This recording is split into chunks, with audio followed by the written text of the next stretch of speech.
فيه راحة بالهم وسعادتهم. من هذه الجوانب ومن هذه البرامج الهادفة موضوعنا اليوم يتعلق بالرفق.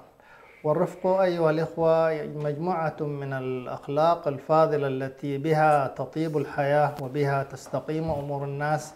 فالرفق به يحصل الخير، به تحصل المودة، به تحصل اجتماع الكلمة، به يدفع كثير من الشرور سواء على مستوى الفرد أو الجماعة. ولهذا كانت النصوص فيه كثيرة متوالية قرآنا وسنة. والله عز وجل إنه هو كما جاء في الحديث الصحيح عن نبينا صلى الله عليه وسلم إن الله رفيق يحب الرفق في الأمر كله. مع الرفق ومع ما يتضمنه من كثير من الجوانب التربوية التي إن شاء الله تعالى نقف عليها في حلقة اليوم، لعلنا أن نستفتح اللقاء بتعريف هذا الموضوع، ويعني بعد ذلك نغوص إن شاء الله في جوانبه المختلفة. فليتفضل فضيلة الدكتور. بسم الله الرحمن الرحيم. الحمد لله رب العالمين، والصلاة والسلام على رسول الله الأمين وعلى آله وصحبه أجمعين. أما بعد، الرفق هو من القيم الأخلاقية المهمة جدا التي إذا اتصف بها الإنسان فإنه ينال الخير كما أخبر النبي صلى الله عليه وسلم، فإن الرفق فيه الخير كله. والرفق هو لطف في المعاملة، لطف في المعاملة، سواء كانت هذه المعاملة معاملة لفظية قولية أو كانت هذه المعاملة فعلية عملية. فالإنسان لا يخرج تقريبا سلوكه عن الأقوال والأفعال، هذا في الجانب العملي. فقد يكون الإنسان رفيقا في قوله، وقد يكون كذلك رفيقا في فعله، ويكون كذلك لين الجانب. وعموما إذا أردنا أن نبسط المعنى بصورة أكثر يمكن أن نعرفه بالضد. فالرفق ضد العنف، ضد الشدة، ضد الصلابة التي يكون فيها التعنيف. هذا المعنى البسيط اللي حقيقة الواحد يمكن من خلاله أن يعرف ما معنى الرفق. والرفق له صلة بشكل كبير جدا بالرحمة، هذه الصفة الكبيرة التي هي من أعظم أوصاف الله تبارك وتعالى، صفة الرحمة. ومن أعظم أوصاف رسول الله صلى الله عليه وسلم. فقد وصفه الله سبحانه وتعالى بأنه رحيم، ووصفه بأنه وما أرسلناك إلا رحمة للعالمين. فالرحمة هذه الصفة الكبيرة يتفرع منها موضوع الرفق الذي هو لين الجانب ولين المعاملة ولين القول وعدم التعنيف وعدم الشدة. ونلاحظ بأن الله سبحانه وتعالى يعني يصف في كثير من القضايا نفسه كذلك بهذه الصفة. الله سبحانه وتعالى رفيق بعباده، لطيف بهم، رؤوف، رحيم، حليم. هذه الصفات كلها لها صلة كذلك بموضوع المشرع جل جلاله. فالله تبارك وتعالى رفيق بعباده في الخلق، رفيق في عباده في الأحكام. ومن باب هذا الترفق بعباده سبحانه وتعالى نلاحظ منطق التيسير الذي يسود في الأحكام كلها. فكل قاعدة التيسير التي ربما هي من القواعد الخمس الكبرى في الفقه الإسلامي، أهم ما فيها هو أن الله سبحانه وتعالى يترفق بعباده في مواطن الشدة. المواطن التي يكون فيها الشدة الله سبحانه وتعالى يراعي فيها الأحكام التي يكون فيها التخفيف على العباد. وهذه الصفة الله سبحانه وتعالى ذكرها في كتابه: يريد الله بكم اليسر ولا يريد بكم العسر. فالعسر فيه الشدة، واليسر فيه اللين، وفيه الترفق بعباده سبحانه وتعالى. فالله سبحانه وتعالى رفيق بعباده في الخلق، ورفيق بهم كذلك في عالم الأمر. فالله سبحانه وتعالى حيثما ضاقت بعباده السبل وسع الله عليهم في عالم الخلق، وحيثما ضاقت بهم كذلك السبل والطرائق في عالم الأمر وعالم الشريعة التشريع وسع الله سبحانه وتعالى عليهم. ومن هذا الباب نلاحظ أن الله قاعدة التيسير اللي هو المشقة تجلب التيسير يأتي معها أيضا قضية قاعدة الضرورات تبيح المحظورات. كل ذلك ترفقا من الله سبحانه وتعالى بعباده. فإذا كان الله سبحانه وتعالى يترفق بعباده خلقا، ويترفق بهم أمرا، ويترفق بهم تشريعا، ويتعامل الله سبحانه وتعالى مع خلقه بهذه الصفة، فإن عباده الأولى والأجدر أن يكونوا كذلك رفقاء ببعضهم البعض، ورفقاء في تعاملهم، ورفقاء في سيرتهم ومسيرتهم. هذه تقريبا موضوع التعريف العام، وكذلك صلة هذه الصفة وهذه القيمة الأخلاقية بعموم قضية التشريع وبعموم صفات الله سبحانه وتعالى، من صفته الرحمة، صفته الرأفة، صفته كذلك صفة أنها الله ييسر لعباده ما عسر عليهم إلى غير ذلك. فهي صفة مركزية وأساسية في الأخلاق الإسلامية، لا بد للإنسان أن يكون له منها حظ وافر في هذه الحياة التي نحن فيها. بارك الله فيكم فضيلة الشيخ على هذا الاستهلال وهذا التوضيح في ضبط مفهوم يعني الرفق وكيف يكون وحدوده. وفي هذا السياق لعلنا فضيلة الشيخ أن حقيقة حتى نضبط موضوع الرفق ويعني نعطيه بعده الذي يعني لا ينخلط أو لا ينقدح عند أحد بموضوع التساهل. فكيف يمكن يكون الإنسان رفيقا وفي نفس الوقت غير يعني متساهل فيما هو مطلوب منه؟ للأسف طبعا بعض الناس كما تفضلت يعني يخلط أو يتصور بأن الرفق يعني الضعف، والأمر ليس كذلك، وإلا لما اتصف الله به. سبحان الله. هي صفة كمال. نعم. الرفق صفة كمال، بمعنى أن الإنسان قادر على أن يكون عنيفا، ولكنه يضبط ويسيطر على انفعالاته التي يمكن أن تحملها على الشدة، فيحمل نفسه على إيه؟ على ما دونها. فهي لا علاقة لها أول بموضوع الضعف بأي شكل من الأشكال، لا علاقة لها بالتسيب، لا علاقة لها بغياب الحزم. أن كثير من الناس يتصور بأنه لا يمكن للإنسان أن يكون رفيقا حازما، هكذا يتصور. لا، يمكن للإنسان أن يكون حازما ولكنه في رفق. ولو ضربنا مثال، يعني مثلا الشريعة جاءت وهي تأمر بالطاعة، تأمر بالطاعة، سواء كان طاعة الأمير أو كان طاعة المرأة لزوجها أو كانت طاعة الأبناء لوالدهم، فجاءت بمفهوم الطاعة، وهي له علاقة، مفهوم الطاعة له علاقة بالولاية بشكل عام، سواء كانت ولاية على مستوى الخاص أو المستوى العام. لاحظ، إذا لم يكن مفهوم الطاعة جاريا وملتزم به وحازما يحزم الناس في هذا الأمر، ربما لضاعت كثير من الأسر ولضاعت كثير من الولايات. لكن في نفس الوقت في اللحظة التي الشارع يقول لك والله وإذا كانوا معه على أمر جامع لم يذهبوا حتى يستأذنوه، فيعلمك الاستئذان، يعلمك الانضباط، يعلمك الحزم، يعلمك الربط.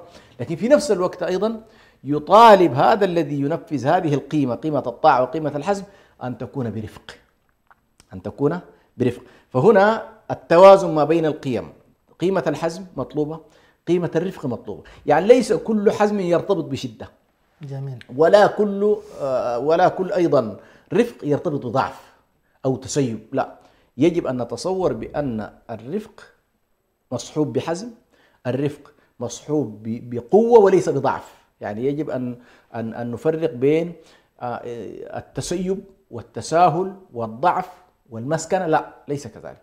أنت رفيق في قوة وحازم كذلك في رفق. نعم. أنت حازم في رفق. نعم. بارك الله فيكم فضيلة الشيخ على هذا التوضيح. حقيقة جاءت كثير من يعني نصوص القرآن والسنة في إيضاح يعني معالم يعني الرفق، وكيف أن حتى الأنبياء كانوا يتمثلونه. من ذلك قول الله عز وجل للنبي موسى وأخوه هارون فقولا له عليهما السلام فقولا له قولا لينا لعله يتذكر أو يخشى، عندما يعني بعثهما وأراد أن يذهب إلى فرعون، ومعلوم حالة فرعون ومعلوم أيضا ما كان يقوم به. هذه يعني الآية وهذه القصة تحتاج ومثيلاتها إلى بعض الوقفات فضيلة الشيخ. الله يجزيك الخير. طبعا هذه من الآيات التي ترسم منهاجا فيما يتعلق بالدعوة إلى الله سبحانه وتعالى ومخاطبة الناس، مخاطبة المدعوين. لاحظ أنت أمام رسول ونبي اللي هو موسى عليه السلام وهارون عليه السلام، فهو موسى عليه السلام صاحب الرسالة، نعم، وهو يؤازر في هذه الرسالة بنبي وهو هارون عليه السلام. والله سبحانه وتعالى يقول لهما اذهبا إلى فرعون إنه طغى فلاحظ شهد الله له بالطغيان. نعم. والطغيان هو قمة درجته القطرسة والتكبر والعلو في الأرض والإفساد فيها. ففرعون لم يكن حاكما عاديا، ولكنه حاكم متسلط على رقاب الناس، متسلط على العباد، يقتل ويأسر ويطرد ويشرد ويستضعف طائفة ويقرب طائفة ويشيع في الناس، فيجعل طائفة منهم طائفة مستضعفة ملاحقة، وطائفة أخرى لها العلو في الأرض، وهكذا. ومع ذلك لما جاءت الرسالة أراد الله سبحانه وتعالى لرسالته أن تبلغ مداها في هذا الشخص بأسلوب حسن، حتى لا يكون المدخل لرفضها هو الأسلوب والطريقة. مع أن الله سبحانه وتعالى كمشرع يطالب الناس بأن يتعاملوا مع الحق بغض النظر عن الصيغة التي يطرح بها. لاحظ، يعني أنت مطالب شرعا بأن تتقبل الحقيقة، لكن هذه الحقيقة الله سبحانه وتعالى يقول لك قدمها في قالب إيه؟ في قالب فيه مقبولية وفيه إمكانية لأن الطرف الآخر يتقبله. هنا نلاحظ بأن الله سبحانه وتعالى كانت وصيته لموسى عليه السلام وهارون أخ موسى: فقولا له قولا لينا. لاحظ كيف أن الله سبحانه وتعالى، هذه البدايات طبعا، البدايات التي اختلفت عن النهايات. النهايات طبعا إني لا أراك يا فرعون مسبورا، يعني هو خلاص فرعون ختم الله على قلبه ولم يعد يستجيب ولم يعد يبالي بالآيات، ورأى آيات الله كلها. ومع ذلك لما قال لموسى عليه السلام: إني لأظنك يا موسى إني لأظنك يا موسى مسحورا، كان الرد: إني لأظنك يا فرعون مسبورا، يعني إن تراني أنت مسحورا أنا أراك هالك. أنه خلاص هذه. لاحظ كيف أن لكل مقام إيه؟ مقال. لما كان المقام مقام بداية، مقام إقامة الحجة، مقام إسماع الرسالة دون أي تشويش، مقام إنه والله حتى لا يقال بأنه والله هذا الرسول الذي يبلغ رسالة الله ليس يعني متناسب أسلوبه مع الرسالة التي يحمل. لا، الله سبحانه وتعالى قال حتى وهو فرعون وهو عدو الله وهو أكبر طاغية، مش كده؟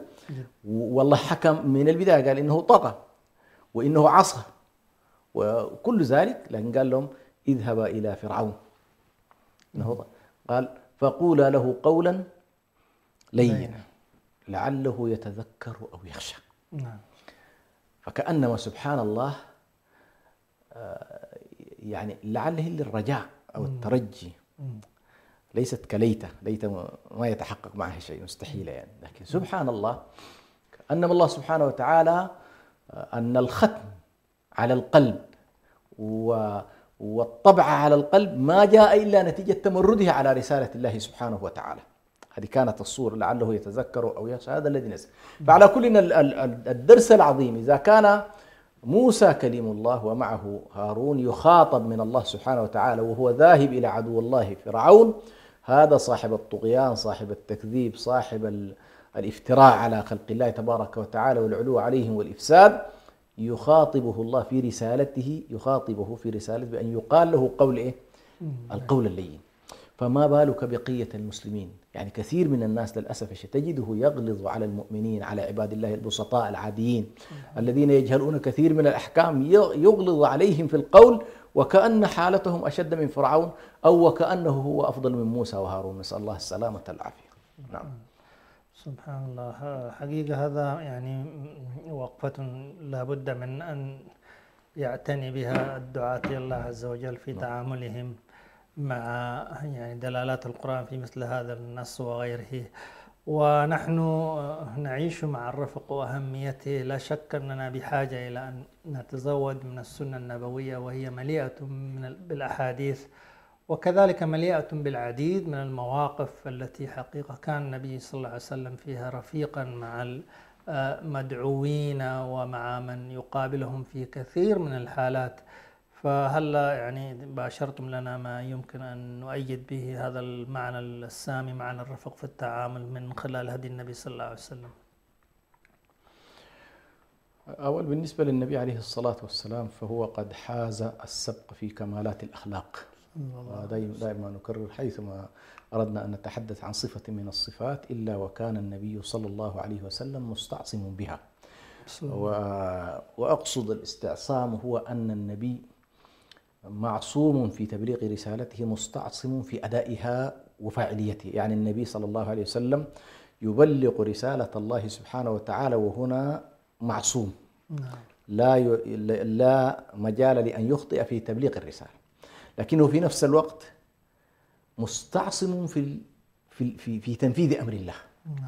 لأنه بعض الناس طبعا يتصوروا كأنما والله الرسول حالة ميكانيكية يتصرف بشكل لا مقاومة فيه، وهذا خطأ. يجب أن لا نتصور أنه والله الرسل كما أن بقية البشر الصفة البشرية حاضرة، الصفة البشرية حاضرة، لكن بما يتميزون؟ يتميزوا بأمرين: يتميزوا بالعصمة في البلاغ، أن الله سبحانه عصمهم في أنه ما يردهم من الله سبحانه وتعالى لا يخطئون فيه. وهنالك ميزة أخرى اتصفوا بها عمليا، وهو الاستعصام برسالة الله. ومن يعتصم بالله فقد هدي، مش كده؟ ولأنهم هم في كمالات الهداية فهم مستعصمون بالله سبحانه وتعالى ومستعصمون برسالته، فالله عز وجل جعلهم ما بين العصمة والاستعصام، جعلهم بهذا. ولذلك تجد عندما يأمر الله سبحانه وتعالى بالرفق ويأمر باللين تجد الأنبياء يأخذون من القسط الأكبر. ولذلك امتدح الله سبحانه وتعالى رسوله صلى الله عليه وسلم في هذا الجانب بوصف عام: وإنك لعلى خلق عظيم، ما استثنى منه شيء.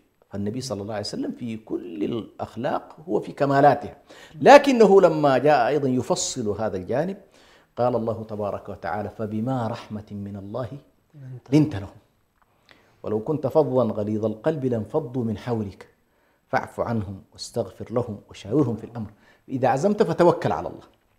انظر إلى هذه الصفة الجميلة التي يمتدح الله سبحانه وتعالى بها رسوله صلى الله عليه وسلم، وهو لو كان فظا، لو كان غليظ القلب، لو كان عنيفا ما التف حوله الناس، بل لانصرفوا عنه عليه الصلاة والسلام، لأن العرب لا تحب هذا النوع من القسوة. فلاحظ الله سبحانه وتعالى وصف نبيه عليه الصلاة والسلام بهذا الوصف العظيم وهذا الوصف الجليل، وهو أنه رحيم، وهو أنه ليس غليظ القلب ولا هو من الفظاظة في اللسان. أيضا الله تبارك وتعالى نفى عن رسوله صلى الله عليه وسلم الجبروت، لست عليهم بجبار، مش كده؟ فالنبي ليس من أهل الجبروت ولا أهل العنف. نفى عن نبيه صلى الله عليه وسلم السيطرة، السيطرة فيها نوع من من التحكم، والتحكم مطلوب فيه أحيانا نوع من العنف، وهذه خاصة في السلطات عندما تمارس السلطة غالبا فيها هذا الجانب. لكن النبي الله نفى عن نبيه صلى الله عليه وسلم السيطرة، نفى عن نبيه العنف، نفى عن نبيه القسوة، نفى عن نبيه قسوة القلب. هذه كلها صفات كمال لرسول الله صلى الله عليه وسلم. ثم والنبي صلى الله عليه وسلم وهو يمارس حياته رأينا كيف كان رفقه بأصحابه، كيف كان رفقه حتى المشركين. النبي صلى الله عليه وسلم كان رفيق بهم عندما يبلغ رسالة الله سبحانه وتعالى: ادع إلى سبيل ربك بالحكمة والموعظة الحسنة وجادلهم بالتي هي أحسن. لاحظ، وإن كان إن شاء الله ممكن نأتي إلى قضية المجالات، كيف أن الرفق يتسلل في كثير من مجالات الحياة. هذا جانب، لكن خلينا الآن نقول بأن الله تبارك وتعالى وصف رسوله صلى الله عليه وسلم بهذه الأوصاف: أنه رفيق، وأنه حكيم، أنه ليس غليظ، ليس فظ القلب. هذه أوصافه عليه الصلاة والسلام، ليس من أهل السيطرة والتحكم. ثم النبي صلى الله عليه وسلم ترجم ذلك في حياته، ترجمه مع المشركين، ترجمه مع أهل الكتاب، ترجمه مع المنافقين وأفعالهم وكيف كانوا يؤذون رسول الله صلى الله عليه وسلم، ومع ذلك هو رفيق بهم. يقول: لا، حتى لا يقال أن محمد يقتل أصحابه عليه الصلاة والسلام، مع أنهم مستحقون للقتل، مستحقين مع أنهم مستحقون للقتل، ولكن يقول: لا تقتل. فهذه كانت صفة النبي صلى الله عليه وسلم الأساسية في حياته. لكن أيضا حض النبي صلى الله عليه وسلم بعد ذلك في قضية الرفق، فقال: ما دخل الرفق في شيء إلا زانه، ولا سحب أو نزع من شيء إلا شانه. فكأنما الزينة والجمال واللطافة في الرفق. ومتى ما غابت هذه الصفة، غاب الرفق في حياة الناس، فإن الشين خلاف الزين، مش كده؟ نعم، بالفعل. فهو القبح. كل قبيح مرتبط بعدم الرفق، وكل جميل مرتبط بإيه؟ وفي أيضا حديث آخر النبي صلى الله عليه وسلم يقول من أعطي الرفقة فقد أعطي الخير كله. يا سلام. يعني أنت إذا الله سبحانه وتعالى أعطاك هذه الصفة فقد أعطاك خيرا عظيما. أيضا النبي صلى الله عليه وسلم ذات مرة جاءه بعض أهل الكتاب وكانوا يقولون السلام عليك يا رسول الله، فعائشة منتبهة، النبي منتبه عليه الصلاة والسلام، فالنبي صلى الله عليه وسلم قال وعليكم، ولم يقل لهم أكثر من ذلك، أي الموت عليك وعليكم، انتهى الموضوع. انظر إلى رفقه عليه الصلاة والسلام. فقالت عائشة السام والموت كذا أعطتهم مما يعني يناسب المقام بالنسبة لها، رأت بأن هذا كلام كيف يقال لرسول الله الموت عليك. فالنبي صلى الله عليه وسلم قال لها مهلا يا عائشة، أو رفقا يا عائشة، رفقا يا عائشة، أما رأيت ما قلت وعليكم، أنا رددت عليهم، أنا رددت عليهم، فلماذا أنت تزيدين في الكلام وتقولين أمرا لا؟ فنبه النبي صلى الله عليه وسلم إلى قضية الرفق. أيضا ذات مرة جاء رجل وهو يطالب دينا من رسول الله صلى الله عليه وسلم، فجبذه عليه الصلاة والسلام من عنقه بثيابه، قبض عليه النبي عليه الصلاة والسلام يطالب دينه، يطالب حقه. فجاء أحد الأصحاب وأراد أن يضرب هذا الرجل ويقضي عليه، لأنه المقام مقام نبوة، مش كده؟ وكيف يستهزأ برسول الله صلى الله عليه وسلم، هو صاحب الرسالة وصاحب النبوة وقائد الدولة، مش كده؟ جميل. فمنعه النبي صلى الله عليه وسلم، فقال له كان يكفيك أن تطالبه بحسن الأداء، أن تطالبه بحسن الطلب وتطالبني بحسن الأداء، يعني أن يكون أسلوبه في الطلب جيدا وتطالبنا أنا أيضا. فلم يعف نفسه عليه الصلاة والسلام من إيه؟ من أن يكون مخاطبا، هو صاحب دين ويجب أن تسد لهذا الرجل دينه، مش كده؟ فانظر النبي صلى الله عليه وسلم لم يستخدم سلطاته التي منحه الله إياه بأنه الله رسول ونبي وقائد وعنده الجيوش ورأس الدولة ورأس القضاء. تصور هذا السلوك يحصل مع أبسط موظف في الدولة اليوم، كيف سيكون ردة فعله؟ لكن النبي صلى الله عليه وسلم كانت طريقته التي يمارس بها الحياة هو الرفق. فهذه تقريبا الحالة حالة عامة، وكثير من النصوص حقيقة جاءت لتؤكد هذا الأمر الذي نتكلم عنه وهو أمر الرفق. بارك الله فيكم على يعني هذه الوقفات من خلال السيرة النبوية وهدي نبينا محمد صلى الله عليه وسلم. ولا شك أننا ونحن نتحدث عن هذا الخلق الجميل الذي حقيقة يتضمن المعاني والصفات الحميدة في حياة المسلم، وهو حقيقة فضيلة الشيخ حري أن يكون هذا يعني ضيدن الإنسان أينما كان. البعض يعني ربما يكون حليما ورفيقا في موطن وفي موطن آخر خلاف ما كان النبي صلى الله عليه وسلم في سيرته، في كل أحواله رفيق رحيم. نعم. فماذا عننا اليوم، وأين حقيقة يجب أن تكون مجالات الرفق مرافقة لحياة الناس اليوم في الجوانب المختلفة، لعل من إضاءات في مواطن الرفق وكيف هو يعني مصاحب للإنسان حيثما كان؟ أولا خلينا نؤكد على مسألة مهمة جدا، وهو أن موضوع الرفق قد يكون طبعا وقد يكون تطبعا. يعني بعض الناس الله سبحانه وتعالى يعطيهم الرفق هبة منه سبحانه وتعالى، والناس في هذه الأخلاق كما أنهم يتفاوتون في الأرزاق يتفاوتون في الأخلاق تفاوتا كبيرا. بعض الناس الله سبحانه وتعالى أعطاه هذه الصفة صفة ملازمة له ما شاء الله، وتجد حياته كلها مبنية على الرفق، وفي شخص آخر لا، لابد أن يتطبع عليه. هنا ونحن نتكلم في كل برامجنا نتكلم دائما عن الجانب الذي فيه كسب، الحلم بالتحلم، مش كده؟ نعم. والرفق بالترفق. فأنت لن تكون حليما إلا إذا مارست الصفة هذه، ولن تكون رحيما إلا إذا حرصت على ممارستها، ولن تظل هذه الصفة صفة تطبعت عليها وصارت جزءا منك إلا إذا تكررت لفترة طويلة. يعني لن نستطيع أن نقول فلان رفيق بس لأنه مارسها في موقف واحد. أحصل هؤلاء الذين تقول بأنه والله أحيانا يكونون رفقاء وأحيانا لا يكونون رفقاء، هذا فيه اضطراب، بمعنى لا زالت الصفة لم تكن صفة تخلق بها ولم تتطبع عنده. هذه واحدة. الأمر الثاني، كثيرا ما يكون هذا النوع والعياذ بالله الذي يكون أحيانا رفيقا يكون من مواطن الضعف وليس لأنه قوي.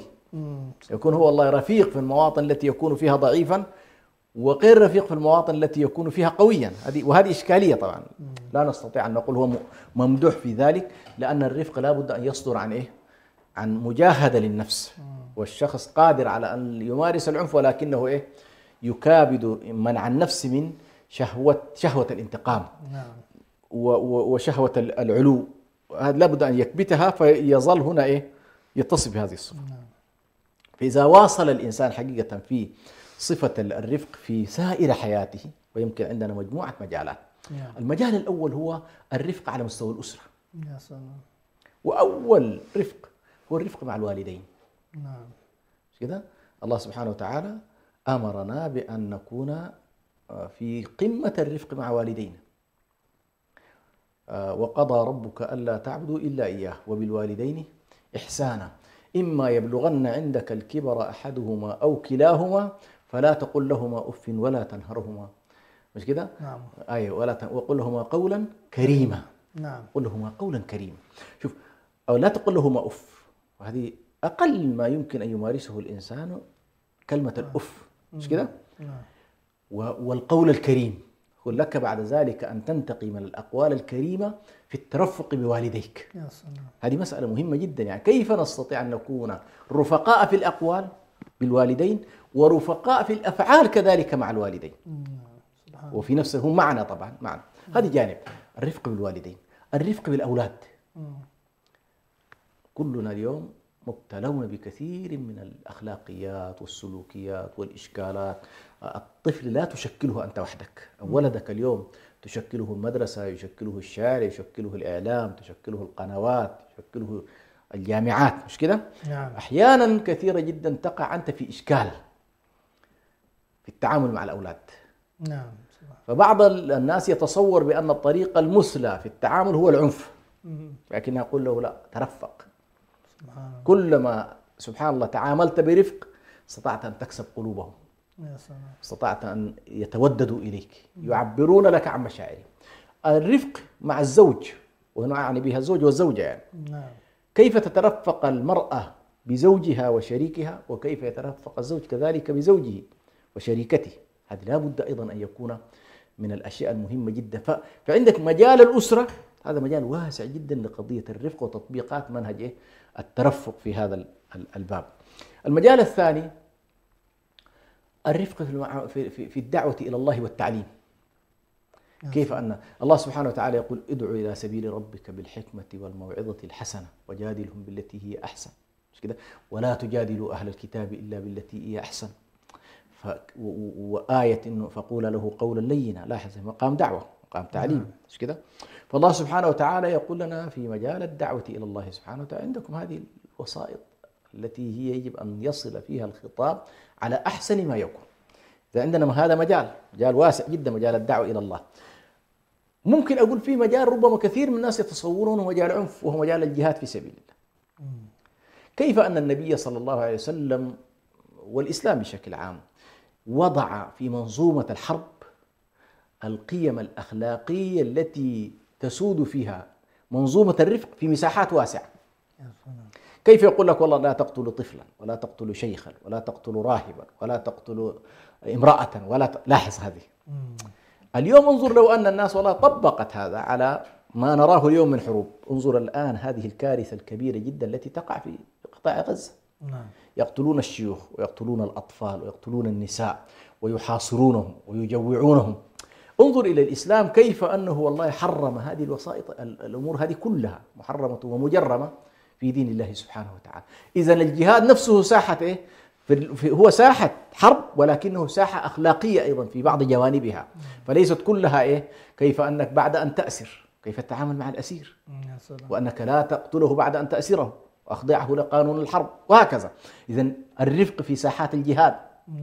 الرفق كذلك في ساحات الوظيفة أو ساحات العمل العام، الوظائف التي يكون فيها الناس بدءا من المدرسة والتجارة والأعمال كلها مطلوب فيها كذلك الرفق حتى مع الخدم. كيف أن النبي صلى الله عليه وسلم كان يوصي الناس بأن يكونوا رفقاء بخدمهم. إذا عندنا مجالات كثيرة جدا يمكن أن نتكلم فيها في قضية إنه إيه نكون فيها، بل ذهب الإسلام إلى أبعد من ذلك في مجال التجارة مثلا. مجال التجارة، وكيف أن الله سبحانه وتعالى أمرنا في قضية الدائن والمدين. قال في قضية الإعسار في أواخر سورة البقرة أمر الإنسان أن يجتنب الربا لما فيه من الظلم، مش كده؟ ثم حث الناس على أنهم يتداينون، يمكن أن يكون بينهم دائن والمدين، وأحيانا الدائن قد يأتي بدينه في وقته، أحيانا قد لا يأتي به في وقته. فالله عز وجل يقول فإن كان ذو عسرة فنظرة إلى ميسر، إن كان ذو عسرة فنظرة إلى ميسر. جميل. هذه الجانب اللي هو حسن الأداء وحسن الطلب والإفساح. أيضا ذهب الإسلام إلى ما هو أبعد من ذلك في قضية الرفق بالحيوان. يا سلام. رفق بالحيوانات. من فجع هذه في وليدها، يعني النبي صلى الله عليه وسلم ينظر إلى طائر يبدو أخذ البيض أو أخذ اللنافة ففجعت هذا الكائن الحي، فالنبي صلى الله عليه وسلم يتألم لهذا الوضع. من فجع هذه في جنينها أو في ولدها. في إطار الرفق بالحيوان رأى النبي صلى الله عليه وسلم شخص يريد أن يذبح بهيمة، وبعد أن وضعها بدأ يسن السكين، فقال أتميتها ميتتين؟ يعني المفروض سكينة هذه تشتغل عليها قبل الذبح. إذا أحسنت إذا قتلتم فأحسنوا إيه القتل، وإذا ذبحتم فأحسنوا الذبح، مش كده؟ فهذه كلها سبحان الله دلالات في كيف أن الإسلام يغطي المساحات هذه كلها فيما يتعلق بالرفق بالإنسان والرفق بالحيوان والرفق في سائر مجالات الحياة. فهي حقيقة مساحات واسعة، ونسأل الله سبحانه وتعالى أن يجعلنا من أهل الرفق فيها. يا سلام، بارك الله فيكم. ويعني قضية الحيوان والرفق به كما أشرتم، فمن شدة هذا الأمر كما نعلم من الحديث عن النبي صلى الله عليه وسلم أن امرأة دخلت النار في هرة. نعم. لا يعني حبستها، لا أطعمتها ولا دعتها تأكل. ودخلت أخرى الجنة كذلك في أنها سقت كلب. يعني سبحان الله، شوف عناية حقيقة ديننا الحنيف نعم. يعني هذه القيمة مع مختلف كما استمعنا مجالات الحياة تدور هذه الصفة الحميدة والخلق النبيل. في السير حقيقة عظام الصحابة، يعني لعلنا نأخذ وقفة مع يعني أبي بكر رضي الله عنه وأرضاه، كيف كان يعني مثال يعني حقيقة إن ذكر الرفق فهو يعني قمة فيه، يعني خلافته وما كان فيه. ولعل مع هذا الرفق ومع هذا السيرة الحميدة يعني ميزة أبي بكر رضي الله عنه، لعل أيضا ما يميز حقيقة أيضا يعني قوته وموقفه الذي يعني حتى مع الصديق الذي عرف بالشدة عند وفاة النبي صلى الله عليه وسلم موضوع يعني لعل في هذا من وقفة فضيلة الله يجزيك الخير. طبعا قضية أبو بكر الصديق رضي الله عنه هو طبعا وجاء في حديث أرأف أمتي بأمتي أبو بكر، يا سلام، وأشدهم في دين الله عمر، وأمين هذه الأمة أبو عبيدة، مش كده؟ وعالمهم بالحلال والحرام معاذ. يعني فأول ما نطق به النبي صلى الله عليه وسلم في هذه المجموعة تحديدا أرأف أمتي بأمتي، فهو رؤوف وهو صاحب الرفق. لكن نتعلم من أبي بكر الصديق رضي الله عنه مسألة مهمة جدا، وهو أن الرفق لا ينافي الحزم. فأبو بكر في قمة الرفق وقمة الرأفة، لكنه في قمة الحزم. والحزم لا يعني الشدة، أنا ذكرت قبل، لا يفهم من أن الشخص عندما يكون حازما هو شديد، لا، هو حازم في رفق ورفيق في حزم كما يقولون. فأبو بكر الصديق هذا النموذج فعلا، النموذج الذي لا يجعلنا نذهب في اتجاه الرفق باتجاه الضعف، يا سلام، بقدر ما نذهب به في اتجاه أنه خلق طيب بين خلقين ذميمين، اللي هو خلق التساهل من جهة وخلق التشدد من جهة، أو الشدة والعنف من جهة أخرى.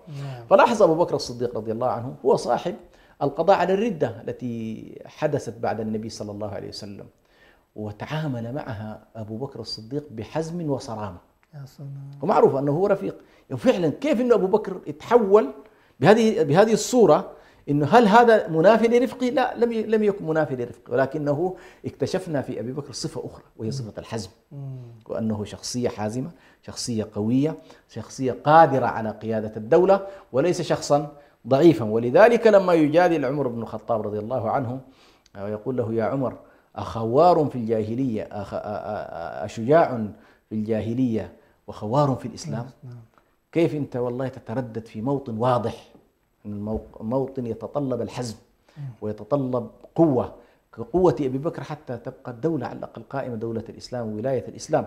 فعلى كل، أبو بكر الصديق رضي الله عنه يعطينا النموذج الواضح جدا لقضية الشخصية التي يعني لاحظ كيف أيضا تعامله مثلا بعد موت النبي صلى الله عليه وسلم في دفنه عليه الصلاة والسلام، في إعلان موته عليه الصلاة والسلام، لم يضعف أبدا. أبو بكر الصديق هو الذي قال: من كان يعبد محمد فإن محمدا قد مات، حتى ذهل عن هذا الموضوع عمر بن الخطاب، ومع ذلك أبو بكر لا. فرفق أبو بكر الصديق لم يكن مصحوبا بضعف، ولكنه كان مصحوبا بالحزم. ثم لما جاء في قضية الميراث وأرادت فاطمة رضي الله عنها تجادله في هذا الموضوع، وعائشة رضي الله أيضا أمهات المؤمنين، فقال النبي صلى الله عليه وسلم: معاشر الأنبياء لا يورثون، وما تركوه صدقة. فكيف أن أبو بكر كان رفيقا ولكنه حازما في نفس الوقت، لا مجال عنده للتنازل عن أحكام الله. هنا تأتي الحزم، حزم أبو بكر الصديق، أنه مقام الصديقية عنده يقتضي ألا يجامل أحدا في أحكام الله، وإن والله ما يراه هذا حكم الله في المسألة لا يتنازل عنه. فهذه كانت صفة الحزم على كل بالنسبة لأبي بكر، مع رفقه ومع طيبة أخلاقه ومع رأفته بعباد الله تبارك وتعالى، ورأفته بأصحاب النبي صلى الله عليه وسلم، لكنه كان حازما، كان قويا، كان صارما. وبفضل الله تبارك وتعالى ثم بحزم أبي بكر الصديق استطاع أن يبقي ولاية الإسلام ويستعيد كرامة المسلمين وينهي ظاهرة الردة في فترة بسيطة جدا. فتح الله عليكم فضيلة الشيخ. حقيقة يعني هذا الرفق وجماله وما يعني يكسبه المتحلي به وما يستطيع عبره أن يحقق حقيقة الغوص في يعني في مكنون النفس ودواخل من يقابله. فهل نستطيع يعني مقولة أنه الرفق مفتاح القلوب، نستطيع أن نقول هذه المقولة؟ نعم. هو على كل الرفق مفتاح القلوب بلا شك، لأن النفوس سبحان الله تميل إلى أن لا يستعلى عليها. فقضية العلو على عباد الله والشدة عليهم هذه ليست مرغوبة، بل الناس يعتبرون بأن ذلك نقطة ضعف وليس نقطة قوة، ولكن الذي يتعامل معهم برفق فإن ذلك كما ذكرنا: ولو كنت فظا غليظ القلب لانفضوا من حولك فاعف عنهم واستغفر لهم وشاورهم في الأمر.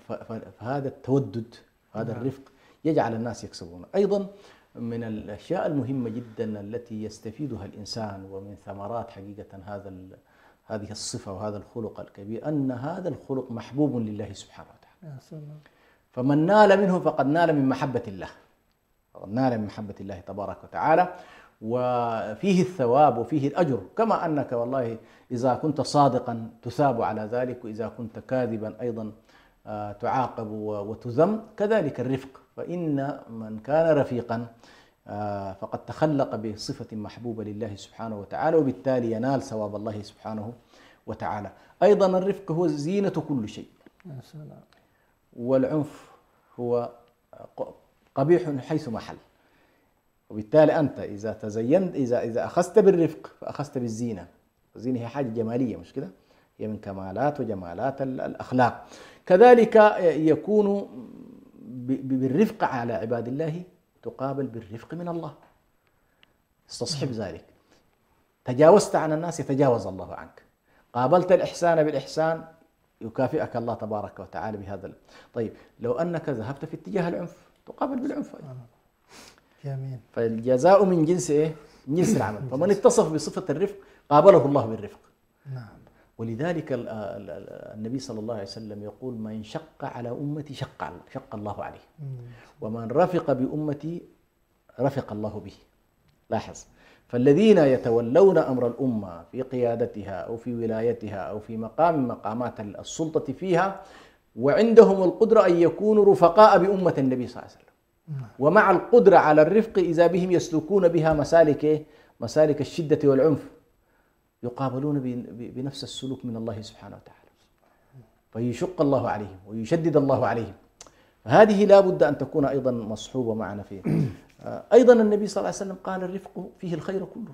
يا سلام. فأنت إذا حزت الرفق فقد حزت أيضا الخير. أيضا الرفق طريق إلى الجنة. أكيد. ما دام أنت والله الأخلاق التي بكليتها هم أقرب الناس إلى النبي صلى الله عليه وسلم في مجلسه وفي مقامه يوم القيامة، فإن الرفق من أعظم المقامات التي تؤهلك كذلك لأن تكون قريبا من رسول الله صلى الله عليه وآله وسلم. هذه على كل بعض المعالم العامة التي يمكن أن يستفيدها الإنسان كثمرة من ثمرات هذا الأمر، هو ثمرة من ثمرات الرفق يجده الإنسان في حياته. فالرفق مفتاح القلوب كما تفضل، والرفق طريق إلى الجنة، والرفق طريق إلى مكافأة الله تبارك وتعالى، والرفق طريق إلى الأجر من الله سبحانه وتعالى، والرفق طريق لأن تكون الجزاء من جنس العمل. هذه كلها والرفق أيضا تنفتح به في هذه الدنيا كثير من المسالك، كثير من المسالك لا ينالها الإنسان. لذلك الله سبحانه وتعالى قال ادفع بالتي هي أحسن فإذا الذي بينك وبينه عداوة كأنه ولي حميم وما يلقاها إلا الذين صبروا وما يلقاها إلا ذو حظ عظيم. الذي محظوظ في هذه الحياة يرزقه الله سبحانه وتعالى هذا الموضوع، وبالتالي يدفع دائما بالتي هي أحسن وليست بالتي هي أخشن. والله أعلم. نعم، فتح الله عليكم فضيلة الدكتور. ونحن حقيقة يعني جلنا في قضايا الرفق وأبوابه وفضائله. الحقيقة لعل من المفيد يعني في هذا الباب أيضا يعني أثر الرفق يعني في مجتمع الأسرة، وأقل من ذلك الرفق أيضا مع النفس. يعني هنالك كثير من القضايا التي تحتاج الإنسان أيضا أن يكون مع نفسه يعني أيضا رفيقا رحيما بها. يعني فهذا الجانب أيضا لعل يعني مهم أن لا يغفل الإنسان عنه، يعني في كثير من أموره، في مواقفه، في ربما حتى في يعني قضية العبادة، حتى في الصوم مع الصحابي الجليل اللي هو عبد الله بن عمرو. يمكن لعلنا نختم بهذا يعني الجانب المهم أيضا إن شاء الله حتى يكون الموضوع اكتمل. وبارك الله فيكم. الله يجزيكم. وكما تفضلت يعني الرفق في كل شيء، ليس فقط في تجاه الآخرين. يبدأ الإنسان بالرفق بنفسه. جميل. أحيانا بعض الناس يحملون أنفسهم ما لا تطيق، والنبي صلى الله عليه وسلم يقول لا تحمل نفسك ما لا تطيق، أو لا يذلن أحدكم نفسه. قالوا وكيف ذلك؟ قال أن يكلف نفسه ما لا يطيق. والشريعة كلها سبحان الله جاءت بهذا الجانب، لا يكلف الله نفسا إلا وسعها، لا يكلف الله نفسا إلا ما آتاها، فجاءت بأشياء كلها فيها يسر، فيها رفق، فيها. فبعض الناس يحمل أنفسهم دائما على الشدائد ولا ينظرون إلى الجوانب بتاعت الرفق. والله تبارك وتعالى يحب أن تؤتى الرخص المعبر عن الرفق، وكما يحب أن تؤتى عزائمه. فأنت كما أن الله شرع لك عزائم وقاعد تؤتي فيها، لا بد أيضا أن تأتي بإيه؟ بالرخص. فمن كان مثلا في طريق سفر معين فيمكن أن يأخذ برخصة ترفقا بنفسه، وهكذا. فلا بد الإنسان أن يكون مترفقا بنفسه ورفيقا كذلك بأسرته، ولا يكون شديدا عليهم حتى يعني يؤدي ذلك إلى ردة فعل. بعض الناس طبعا يأخذ بالشدائد في كل شيء حتى يورث ذلك ربما أخلاق ليست جيدة داخل الأسرة. كذلك الرفق كما تفضلت أيضا بعموم الناس، سواء كنت يعني مديرا في مدرسة أو كنت مديرا في شركة أو كنت مسؤولا من المسؤولين في مكان ما، فإن الرفق أثره على كل في كل المجتمعات هو خير كله إن شاء الله. ونسأل الله سبحانه وتعالى أن يجعلنا من أهل الرفق ومن أهل الحزم، بحيث نجمع ما بين هاتين الصفتين، صفة الحزم وصفة الرفق. والله يجزينا وإياكم. بارك الله فيكم فضيلة الدكتور على ما تفضلتم به وطرحتموه. نسأل الله سبحانه وتعالى أن يكون ما قيل فيه الفائدة والنفع، وأن يكون حقيقة الرفق أيها المشاهدون والمشاهدات الكرام يعني منهج حياة لنا، فبه حقيقة يعني نسعد وبه نكون إلى الله أقرب، وبه تدوم المحبة والمودة وتستقر الحياة. ويعني كما استمعنا الرفق ما وضع في شيء إلا زانه وما نزع من شيء إلا شانه. نسأل الله أن يجعلنا دائما رفقاء يعني فينا الرحمة وفينا الأخلاق هذه الفاضلة الجميلة التي تطرح ونستمع إليها. بارك الله فيكم، وإلى أن نلتقيكم في لقاء قادم نستودعكم الله، والسلام عليكم ورحمة الله تعالى وبركاته. شكرا لكم.